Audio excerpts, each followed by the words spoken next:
Sim. Sim, Jesus.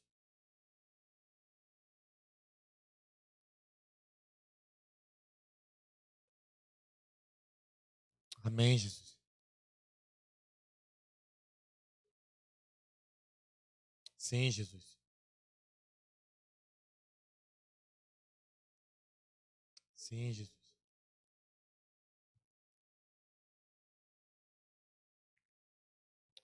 Sim, Jesus. Abençoa. Amém. Você pode celebrar o Senhor aí? Glória a Deus.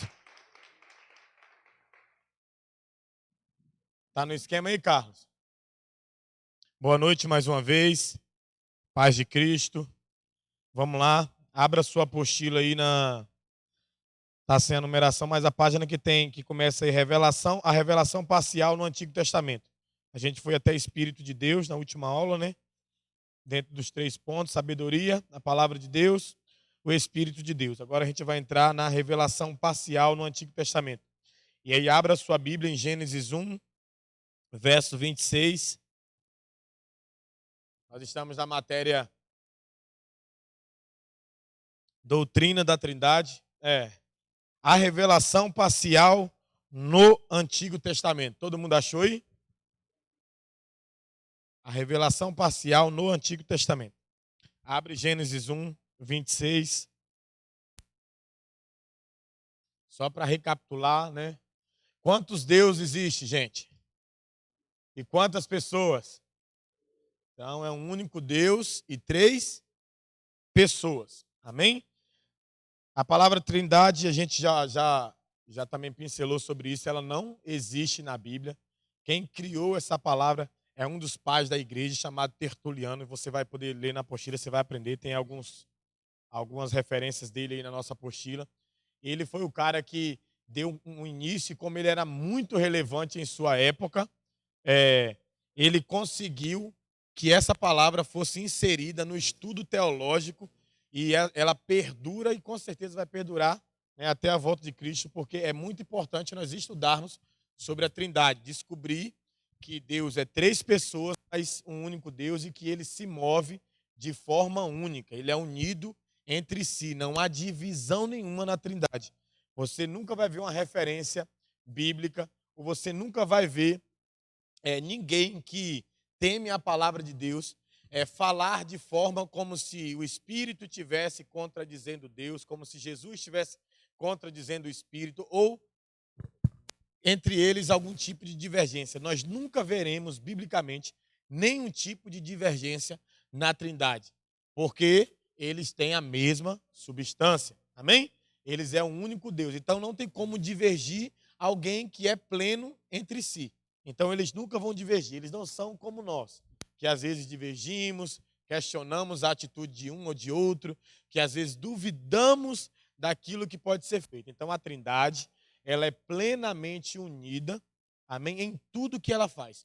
Tudo que ela faz, tudo que eles fizeram juntos, eles fizeram debaixo de um aval um do outro, de uma submissão um do outro. Por isso que eu sempre tento trazer para o coração da igreja que se Deus consegue ser obediente, nós também conseguimos.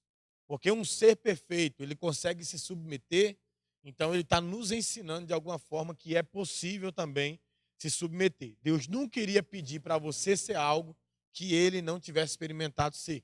Amém? Então, assim, vamos lá.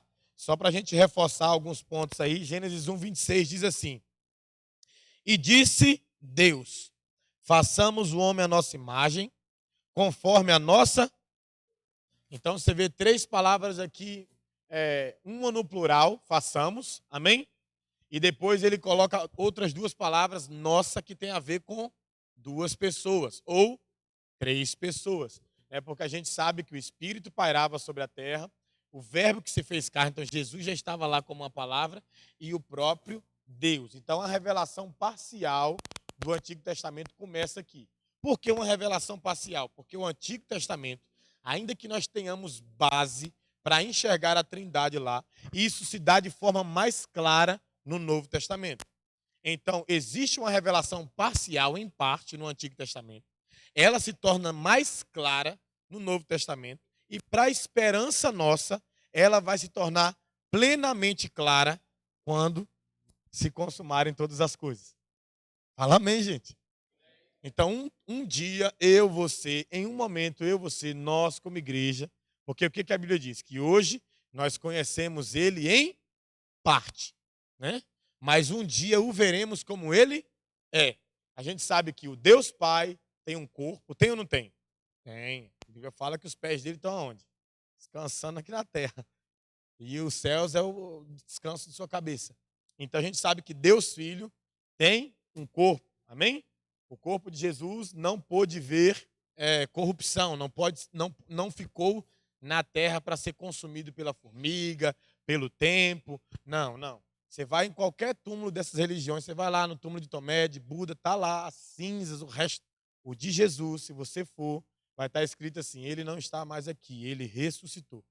E esse corpo que ressuscitou, ele foi glorificado, porém ele não perdeu a sua identidade de corpo. Então, quando você chegar na eternidade, quando a eternidade chegar até nós, quando nós estivermos no nosso período de eternidade com o Senhor, você vai ver o corpo de Deus, você vai ver o corpo de Jesus glorificado. Jesus vai levantar a mão assim, ó, você vai ver um buraco na mão dele. Você vai ver os buracos nos pés dele. Provavelmente você vai ver todas as marcas pelas quais ele foi ferido, porém, com um corpo aperfeiçoado. Né? Não vai ser mais, por exemplo, esse corpozinho aqui assim. Não, a Bíblia fala que os olhos dele é como o quê? Fogo. Então tem lá um corpo lá, mas os olhos dele tem chama de fogo. O cabelo dele não é mais pretinho. Como que é o cabelo dele lá? Branco como a neve. Amém?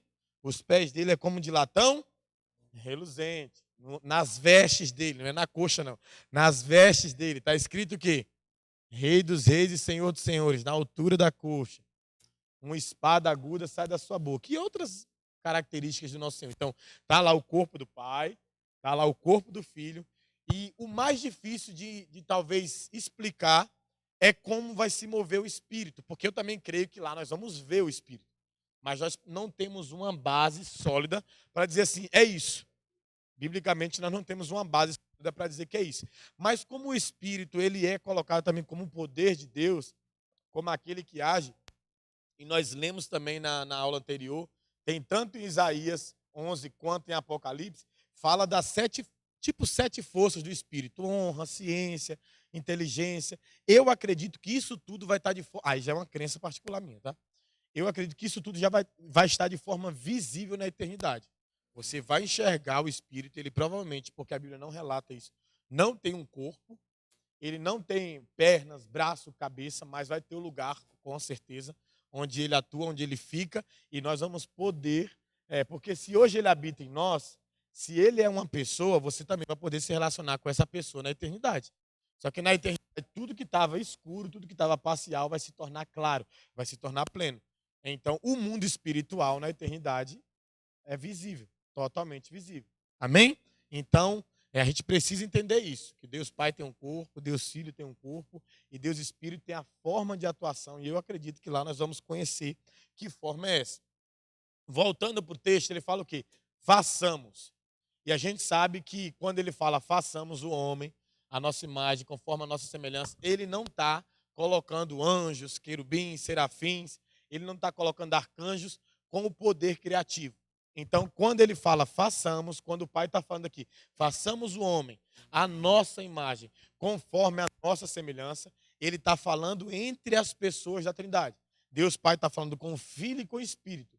Por que eu estou explicando isso? Porque uma das teses que algumas pessoas usam é o quê? De que Deus pode estar falando com um anjo, de que Deus pode estar falando com um arcanjo. Só que não. Deus está falando diretamente com o Filho e com o Espírito. Façamos.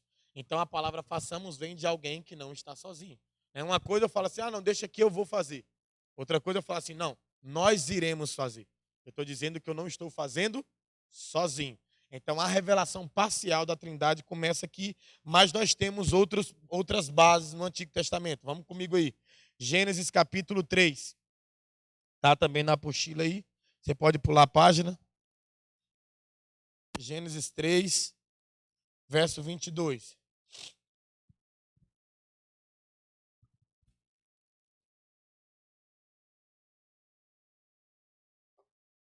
que está dizendo aí?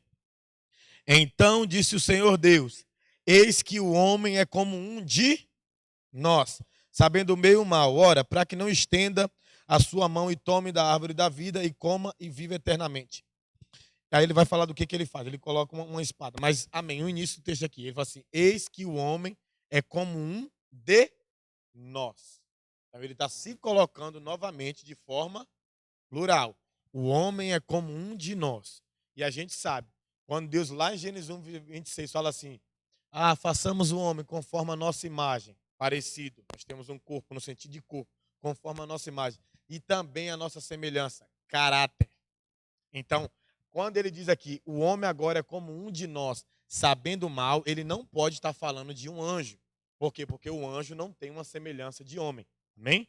O anjo ele tem uma semelhança totalmente diferente. Quando a gente olha para a interpretação bíblica, você vê o anjo com muitas asas, com muitos olhos, entendeu? Quem tem visão sobre anjo sabe. Tem gente que pensa que o anjo é aquele ser mais bonitinho, mais lindo. Não, os anjos, ao olhar o humano, ele é meio bizarro. No sentido assim, não é aquela. Tem gente que imagina um anjo como grandão, cabelo lisinho, né, com duas asinhas, uma espada. Não, não, não, não. Quem já viu anjo sabe do que eu estou falando. Geralmente, as pessoas que têm visões de anjos, vê anjo como a Bíblia relata.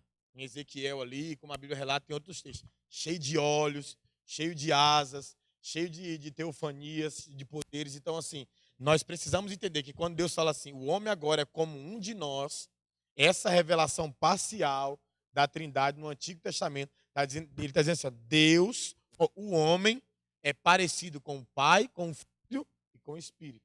Está falando da pessoa de Deus, do Deus em três pessoas. Não está falando de anjo. É muito bom a gente entender isso, tá? Porque você vai ver muita gente tentando defender o contrário. Então você precisa ter uma base sólida no seu coração.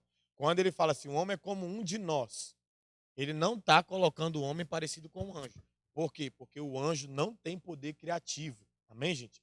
O anjo não cria, o anjo não toma decisão como divindade. O anjo, arcanjo, serafim, querubim, eles tomam decisão, eles obedecem uma decisão tomada por Deus. Todas as vezes que você vê um anjo atuando na Bíblia, ele não atua deliberadamente. Ele não atua a partir dele mesmo. Não vai dar uma louca em Miguel agora lá. Eu vou lá na Bahia, lá, fazer um negócio. Não, não vai dar. Entendeu? Você não vai ver um arcanjo tomando uma decisão isolada. Igual Miguel, que é um arcanjo. Você não vai ver ele tomando decisão isolada. Ele é arcanjo de onde? De Israel. De vez em quando os irmãos ficam aí fazendo culto aí, dizendo assim, não, vem no culto que o arcanjo Miguel vai tocar em você. Eu fico pensando, não, vai ter que sair lá de Israel para vir aqui no Brasil só para tocar nos irmãos. Então, você não vai ver o anjo tomando decisão própria.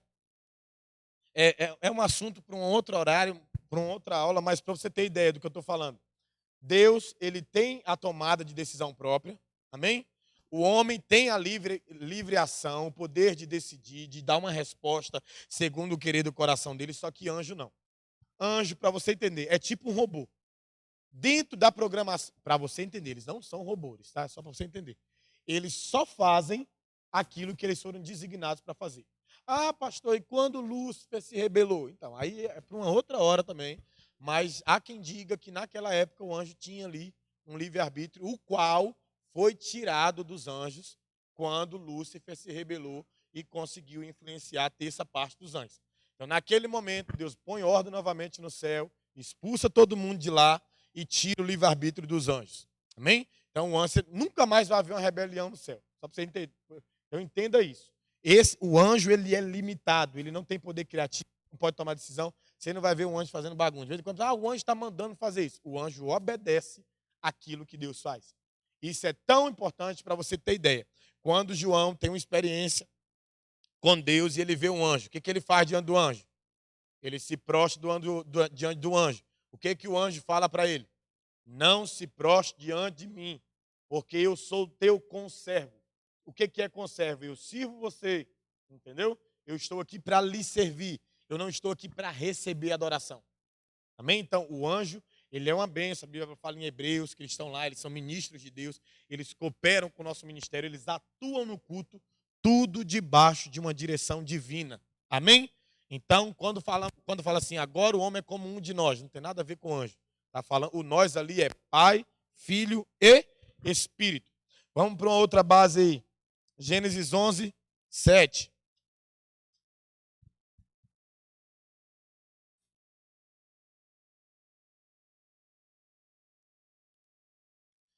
Diz assim: Eia, desçamos e confundamos ali a língua, para que não entenda a língua do outro.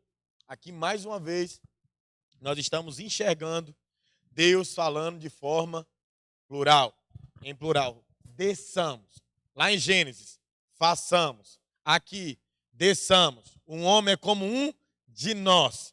Então, ele não fala assim, vou descer, eu fiz. O homem é como eu. Não. Agora você vê que, olha que coisa interessante. Que é a questão que nós enfatizamos muito na aula passada. Todas as vezes que você vê Deus falando, ele age como Deus. Sim ou não? Sempre. Sempre ele está agindo como Deus. Mas ele sempre também se move mostrando que ele é três pessoas. Que não se divide de forma nenhuma. Então, três pessoas plenamente unidas. Amém? Vamos para um outro texto aí para a gente dar continuidade. Isaías 6,8, que tem uma coisa muito interessante, Isaías 6,8 aqui, para explicar. Vai aí, abra sua Bíblia comigo.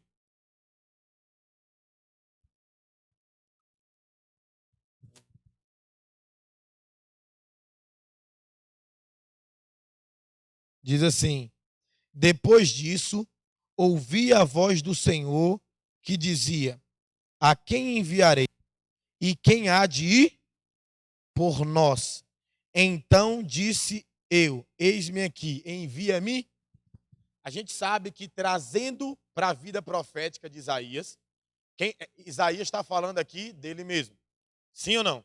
Porque o relacionamento aqui do texto é de Deus com Isaías.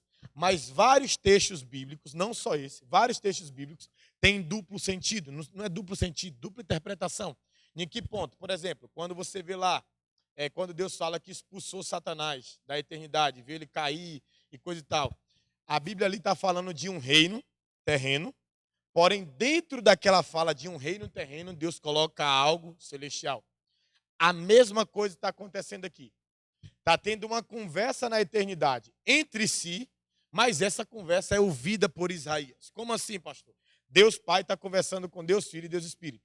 E a conversa é, depois disso falou Deus, quem há de ir por nós, entre eles. Só que Isaías estava ouvindo essa conversa por causa da experiência que ele estava tendo. Então, da mesma forma que Isaías está dizendo ali assim, ó, eis-me aqui, o Filho de Deus também disse o quê? Eis-me aqui. Então, preste atenção no texto, para você ver isso dentro do texto. Olha aí, mais uma vez. Depois disso, ouvi a voz do Senhor que dizia, quem enviarei? Olha a continuidade. Está falando entre si. Quem enviarei? Deus fazendo a pergunta, quem enviarei? E quem há de ir por? Você viu que ele faz uma pergunta pessoal, depois ele faz uma pergunta. E aí, gente? Quem há de ir por nós? E a gente sabe que aqui está nascendo o ministério messiânico apurado de Isaías. Então, o texto está ali também, não está? Então, quem há de ir por nós? Então disse eu, eis-me aqui, envia-me a mim. Tá, Isaías foi enviado, ele cumpriu uma missão. Mas aquele eis-me aqui, envia-me a mim, é um acordo entre o pai e o filho. É o filho se colocando, o pai tem um plano. Eu vou ler dois textos aqui para você entender o quanto eles se submetem, mesmo quando parece que eles se contradizem. Vamos lá, põe ali para mim Romanos. Ai, Jesus. Isso que dá de não anotar. Não, aqui, mas aí está na. Eu lembro de onde está aqui. Deixa eu achar aqui. Acho que é Romanos 9.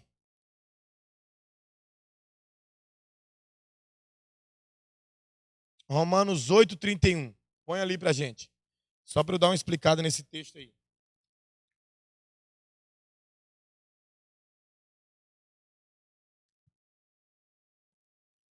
(31 e 32), tá, filho?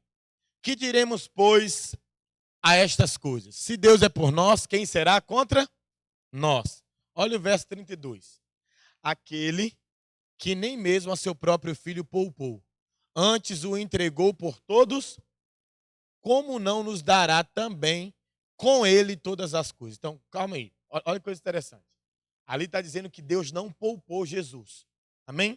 Não poupar não parece que é uma apropriação de alguém que está imperando, tipo assim, não quero saber da sua ideia, não quero saber do que você pensa.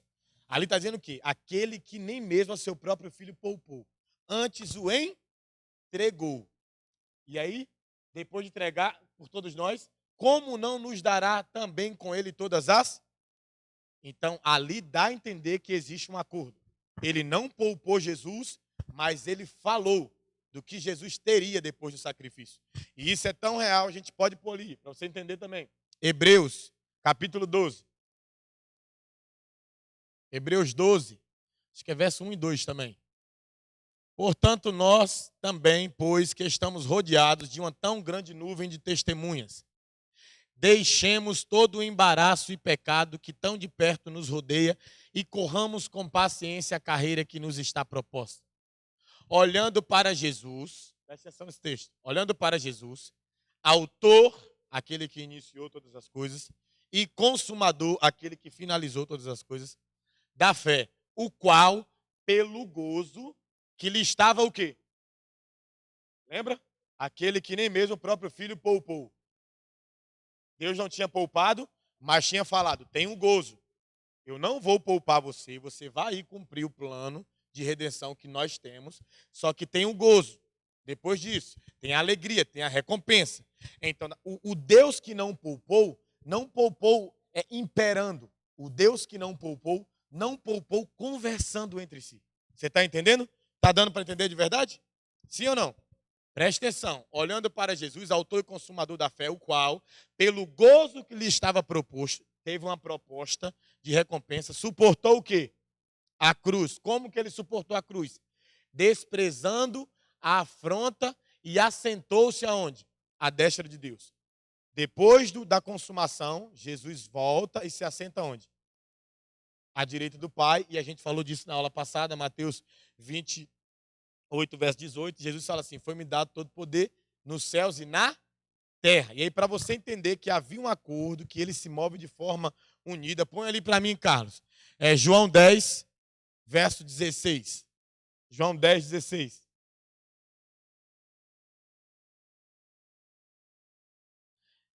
E ainda tenho outras ovelhas que não são deste aprisco. Também me convém agregar estas. E elas ouvirão a minha voz, e haverá um rebanho e um vai.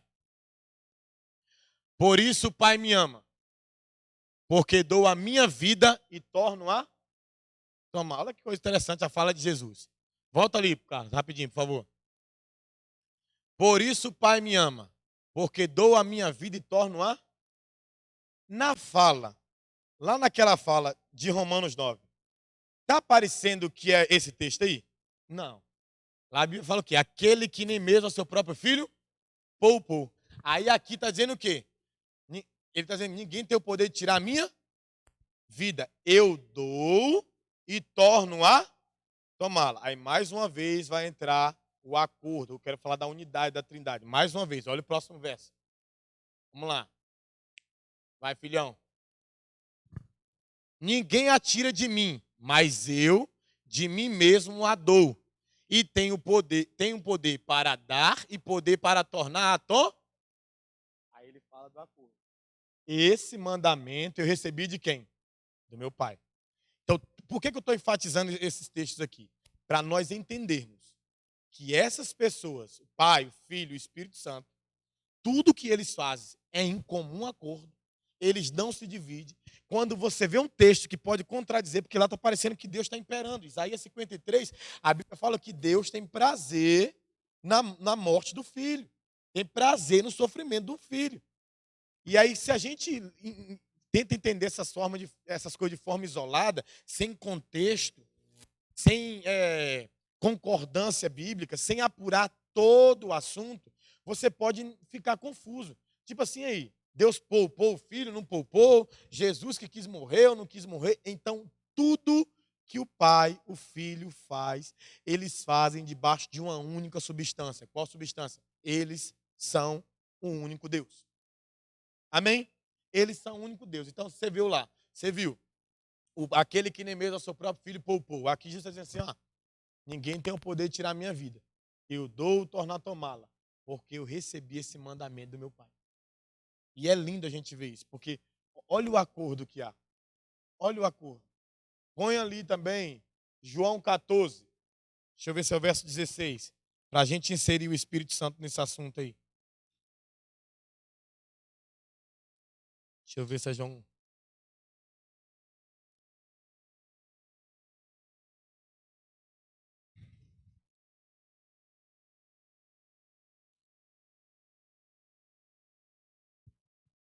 João 14, 16 primeiro.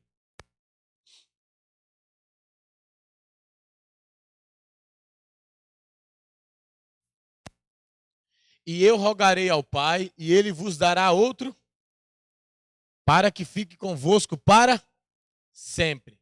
Vamos lá. Vai agora em João 16, filho.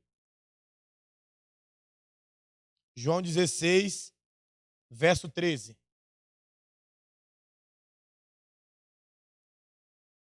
Mas quando vier o Espírito da verdade, ele vos guiará em quê? Em toda a verdade. Porque não falará nada, ou melhor, não falará nada de si mesmo, mas dirá tudo que tiver ouvido e vos anunciará o que há de vir. Você viu? Olha o nível de submissão. O Espírito é Deus? Sim, mas ele veio falar alguma coisa a partir dele mesmo? Não. Ele veio falar aquilo que ele ouviu. Então, e é importantíssimo nós entendermos isso.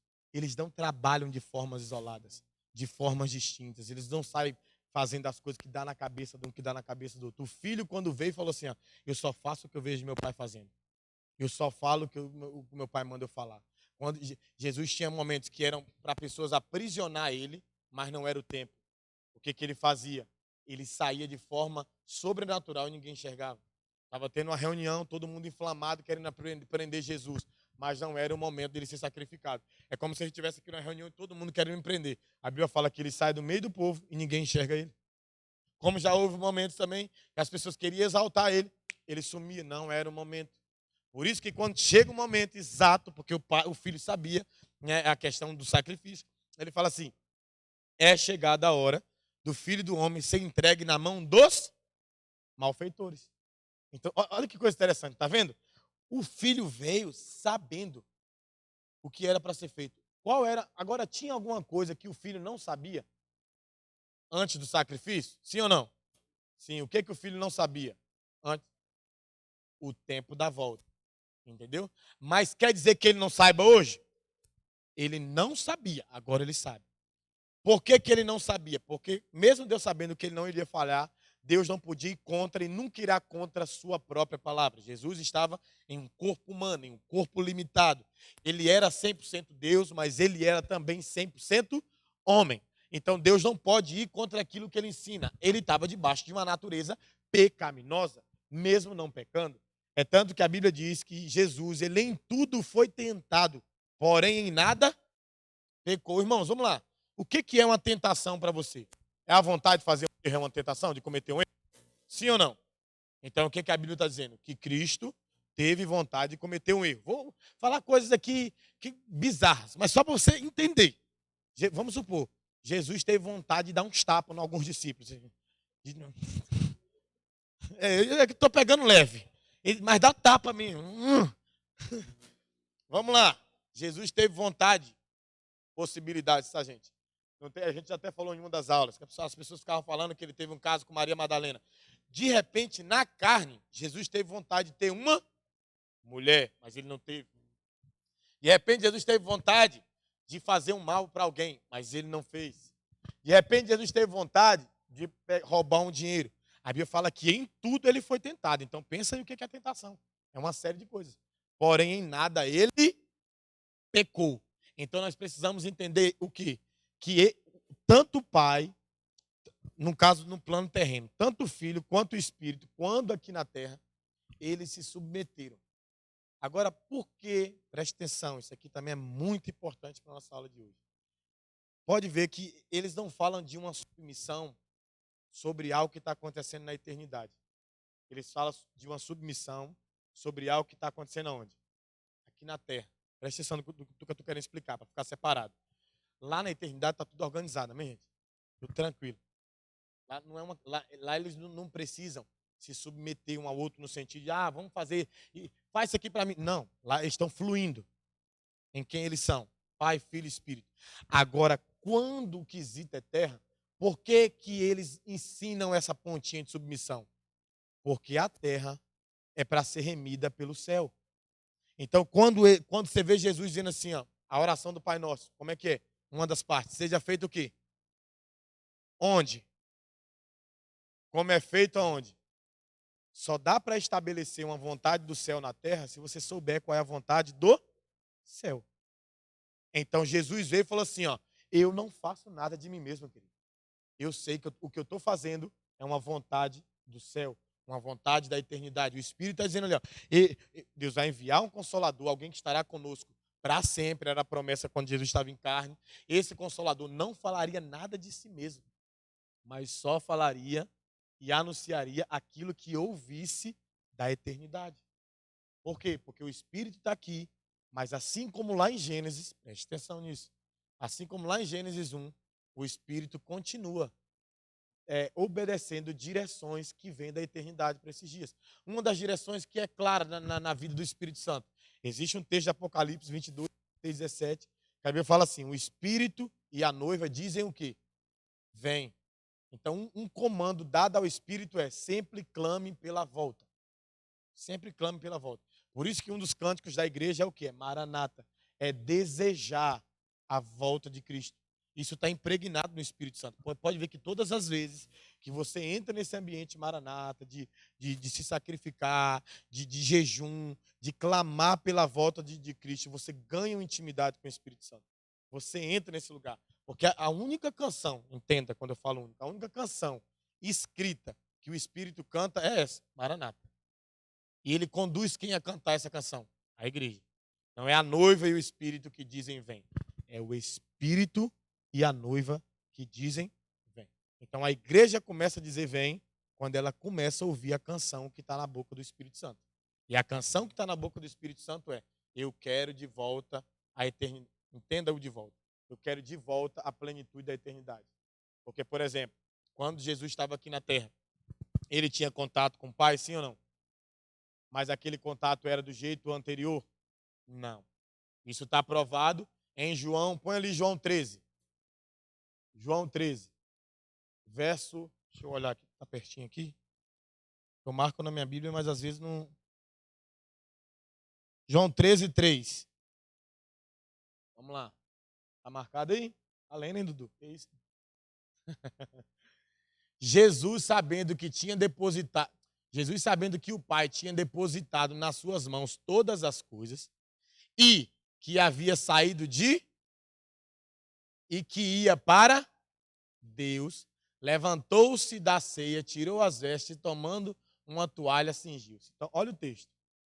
Ali está dizendo o quê? Ele está dizendo assim, ó, eu saí do Pai, tudo foi me confiado, a obra, eu preciso executar essa obra, mas depois eu voltarei para o Pai. A gente sabe, por mais que o Espírito Santo, como diz em 2 Coríntios 2, 10, e o Espírito de Deus nos revelou, pode pôr ali também, cara, 2 Coríntios 2, 10. A Bíblia fala que o Espírito de Deus nos revelou todas as coisas e ele penetra até as profundezas de Deus. Nós sabemos também que hoje o Espírito está derramado onde? Na terra. Amém? Não é nem sobre, não é nem. Porque se a gente pensar que o Espírito só está na igreja, não é uma realidade. O derramar do Espírito não é sobre a igreja, biblicamente falando. A profecia de Joel é: e derramarei do meu Espírito sobre toda carne. Sobre toda carne. Então, sobre todas as pessoas, o que está derramado? E dentro da igreja. Então, o Espírito está sobre todas as pessoas, porém dentro da igreja. Amém? Ele mora na igreja, ele mora nos remidos, naqueles que confessam em Jesus, porém ele está derramado sobre toda carne.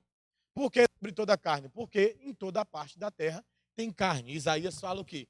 E toda a terra está cheia da glória de Deus. Abacuque diz o quê? Haverá um tempo que toda a terra se encherá do conhecimento da glória de Deus. É quando Jesus vai vir na sua segunda vida, vai remir todas as coisas, vai colocar todas as coisas no devido lugar. Amém? Olha o texto ali. Era 1 Coríntios, perdão, meu neguinho. 1 Coríntios 2:10.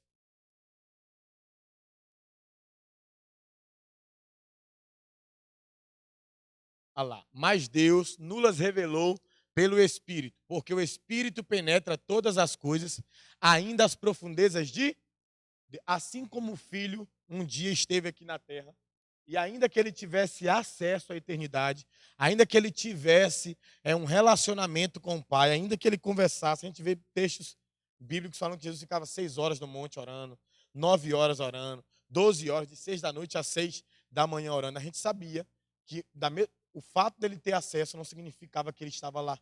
Da mesma forma é o Espírito Santo. Ali fala que ele tem acesso, sim ou não? Que ele penetra até as profundezas de Deus. Mas nós precisamos entender que nesses dias o Espírito está onde? Que na terra. O fato de eu ter acesso a um lugar, você não pode ter acesso a alguém que está lá no Japão? Sim ou não? Conversando. Isso significa que você está lá? Não. Então o Espírito hoje ele não está na eternidade, no céu. Ele está aqui derramado para cumprir a vontade do Pai. Então vamos lá. Vai na sua apostila de novo aí. Segundo parágrafo aí dessa página aí. Lê esse primeiro texto aí, onde vai ter alguns versículos para a gente ler ali também. Além disso, achou aí? Além disso, existem passagens nas quais uma pessoa é chamada de Deus ou o Senhor e se distingue de uma outra pessoa que também se identifica como Deus. Aí tem 2 exemplos, tá? A gente vai ver 2 exemplos nos próximos parágrafos aí que eu quero ler, que é muito pontual para a gente ver um pouco da revelação parcial da Trindade no Antigo Testamento. Um é Salmos 45, versos 6 e 7. Põe ali, Carlos. Mesmo que está aí também, põe ali, que aí fica melhor. Salmos 45, versos 6 e 7.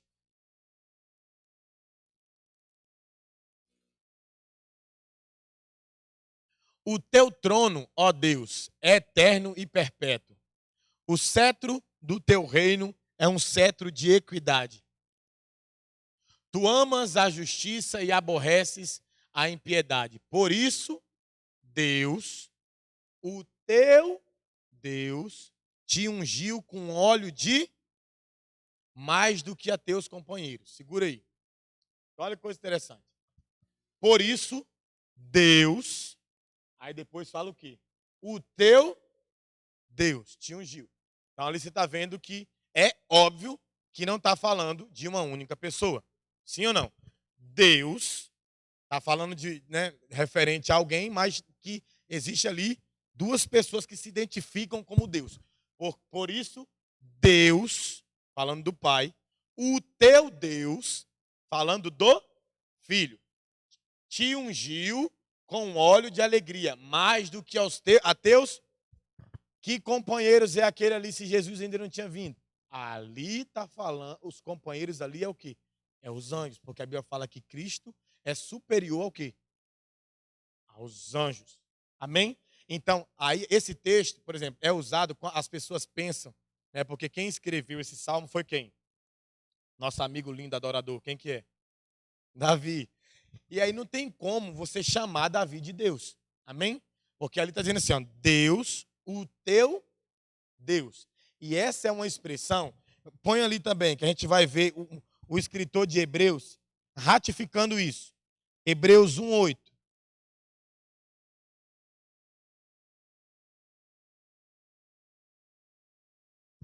Hebreus 1:8. Mas do Filho, diz, ó Deus, o teu trono subsiste pelos séculos do cetro de equidade é o cetro do teu reino. Então ali não estava falando de Davi, porque o trono de Davi está estabelecido até hoje. Davi, em corpo, em autoridade, aqui na terra, está vivo até hoje? Não. Então ali a gente está vendo mais uma revelação parcial da Trindade no Antigo Testamento. Deus, o teu Deus. Falando que o Filho tem o Pai como um Deus, mas mesmo ele sendo um Deus também. Amém? E aí fala de um trono que é o quê? Perpétuo. Né? trono que subsiste pelos séculos do... Nunca vai ser removido o trono de Jesus. O único trono que nunca será removido é o dele. Por isso que ele é rei dos reis e senhor dos senhores. Vamos lá para um outro salmo também que vai nos ensinar sobre isso. Salmo 110, põe ali. 110 a partir do verso 1. E Jesus depois vai usar um texto, nós vamos ler, também está aí, mas eu vou ler por ali, que é quando Jesus cala o farisaísmo, o judaísmo, cala aqueles caras que pensavam que era alguma coisa. Então olha que coisa interessante. Disse o Senhor ao meu Senhor.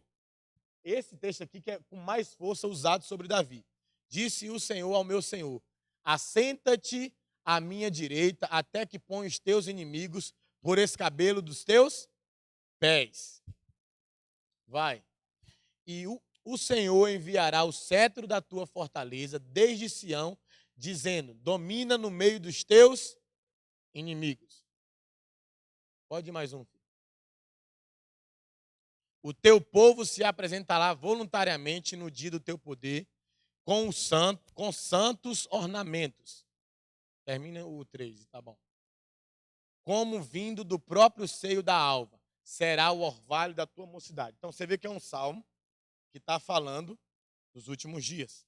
Está falando da apresentação de todo o povo remido. E ali está dizendo aqui, olha de novo, volta aí no verso 1. Olha que coisa interessante. O Senhor disse ao meu Senhor. Disse ao meu Senhor. Não é sobre Davi, tá? O Senhor disse ao meu Senhor. Não está falando sobre Davi. Como que a gente vai ver a prova disso? Jesus usa esse mesmo texto. Vai lá em Mateus 22, 41, filho. Põe ali.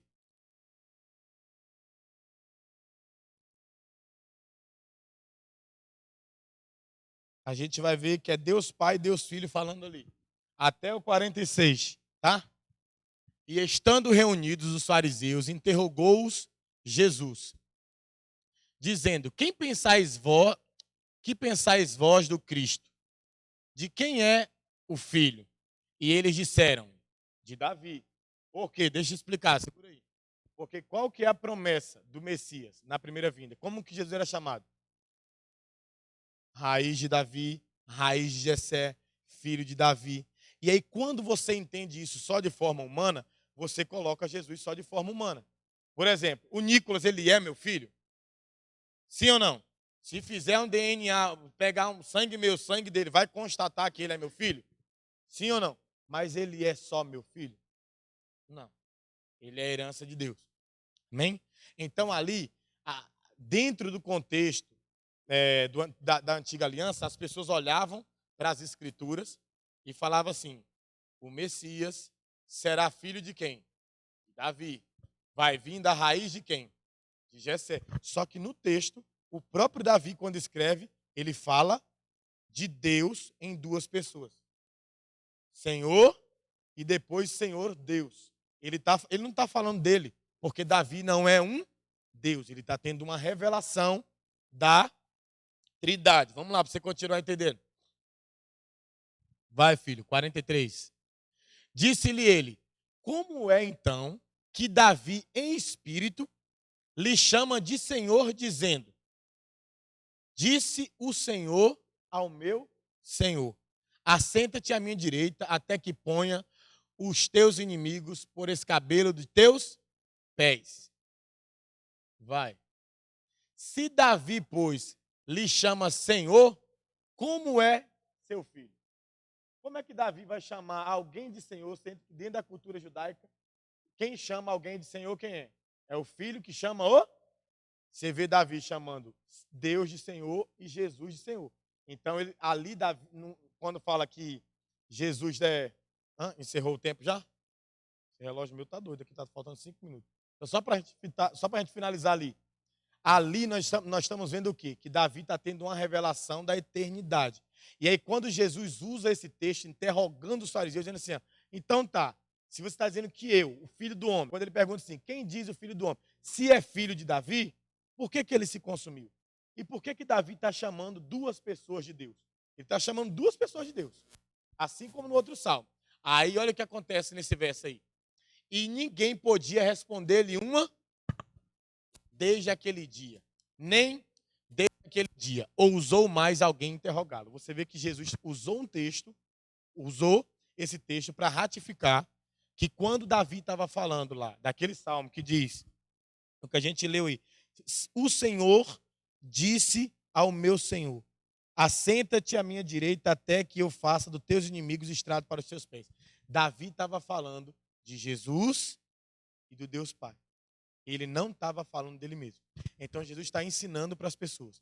Quando vocês me conheceram, vocês têm que entender que vocês precisam descobrir o que Pedro descobriu. O que Pedro descobriu quando Jesus, em Mateus 16, ali também está fazendo um censo, um IBGE. Jesus chama os discípulos à parte e ele faz uma pergunta. Qual é a pergunta que ele faz? Ele fala assim, aqui, deixa eu fazer uma pergunta para vocês. Quem as pessoas estão dizendo que eu sou? Aí qual que é a resposta? Eles começam a dizer, uns estão dizendo que o senhor é Jeremias. Outros estão dizendo que o senhor é Isaías. Outros estão dizendo que você é um dos profetas menores. Aí Jesus olha e fala assim, tá, beleza. Eles andam distante. Mas e vocês que andam perto? Quem vocês dizem que eu sou? Aí Pedro toma a palavra e diz o quê? Tu és o Cristo, o Filho do Deus vivo. Então, aí o próprio Jesus fala o quê? Não foi nem carne, nem sangue que te revelou isso, porque ninguém está acreditando que eu sou o Filho de Deus. Então, se você está enxergando que eu sou o Filho de Deus, foi o próprio Pai que revelou isso a você. Amém? Então, a gente está, para a gente não comer a nossa comunhão, depois a gente continua. Fica de pé aí. Está abençoado, em nome de Jesus. Vai lá até comer um pão com linguiça. Em nome de Jesus, para a gente dar continuidade aqui.